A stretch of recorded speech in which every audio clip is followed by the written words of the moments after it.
નમસ્કાર. ડીજે પ્રથા બાબતે છેલ્લા 2-3 દિવસથી અર્જુન ઠાકોર, ગબ્બર ઠાકોર અને વિક્રમ ઠાકોરના અલગ અલગ સ્ટેટમેન્ટો આવી રહ્યા છે, નિવેદનો આવી રહ્યા છે.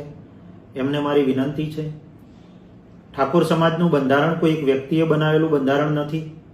સમગ્ર વાવ, થરાદ, બનાસકાંઠા, પાટણ જિલ્લાના 27 તાલુકાના સામાજિક આગેવાનો, ધાર્મિક સંતો, મહંતો, શિક્ષિત વર્ગના લોકો અને ઠાકોર સમાજનું 20-25 વર્ષથી નેતૃત્વ કરતા નેતાઓના અભિપ્રાયો લઈ સમાજમાં કુરિવાજો ઓછા થાય, સમાજના પ્રસંગોમાં ખર્ચાઓ ઓછા થાય અને સમાજની અંદર જે બદીઓ છે એ દૂર થાય, એ રીતે તમામ લોકોના અભિપ્રાય લઈ, સલાહ સૂચન લઈ, માર્ગદર્શન લઈ અને 27 તાલુકાના તમામ ગોળના, તમામ પ્રગણા, તમામ વિસ્તારને લાગુ પડે એવું એક કોમન બંધારણ તૈયાર કરવામાં આવ્યું છે.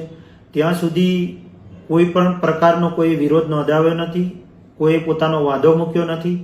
4 જાન્યુઆરી 2026ના રોજ જ્યારે ઓગળજીની ધરા ઉપરથી આ બંધારણ રજૂ કરવામાં આવ્યું ત્યારે સમગ્ર ઉત્તર ગુજરાતના નેતૃત્વની હાજરીમાં, તમામ સામાજિક ધાર્મિક અગ્રણીઓની હાજરીમાં, લાખો લોકોની હાજરીમાં આ બંધારણનો અમલ શરૂ કરવામાં આવ્યો છે અને એના પછી અનેક પરિવારોએ પોતાના પ્રસંગો બંધારણની મર્યાદામાં રહીને પૂરા કર્યા છે. બંધારણનું સંપૂર્ણ પાલન થવાનું ચાલુ થઈ ગયું છે.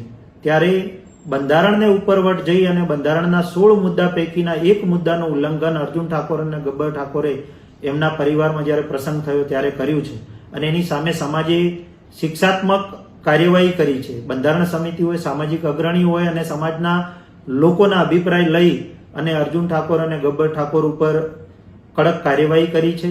આ જ રીતે કોઈ પણ બંધારણનું ઉલ્લંઘન કરશે તો આવનારા સમયમાં કાર્યવાહી થશે જ.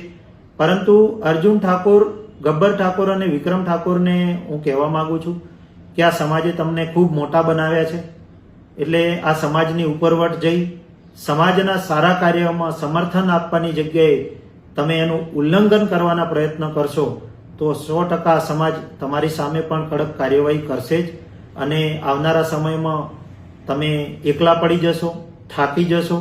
સમાજની ઉપરવટ જઈ અને કોઈ પણ કામ કરશો તો 100% સમાજ તમારી સામે રહેશે, સમાજ તમારી ઉપર કાર્યવાહી કરશે. જે સમાજે તમને મોટા બનાવ્યા છે એ જ સમાજ તમને નાના બનાવવાનો પણ પ્રયત્ન કરશે. એટલે ત્રણેય કલાકારોને મારી વિનંતી છે કે સમાજના બંધારણને સમર્થન આપો.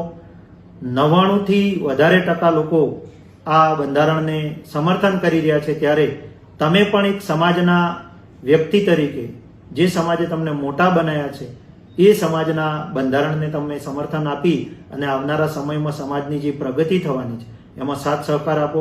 સમાજ એ હાથીનો પગ છે, સમાજની વિરુદ્ધમાં જઈ અને ક્યારેય કોઈ માણસ ટકી શકતો નથી અને સમાજથી ઉપરવટ જશો તો તમે થાકી જશો, એકલા પડી જશો.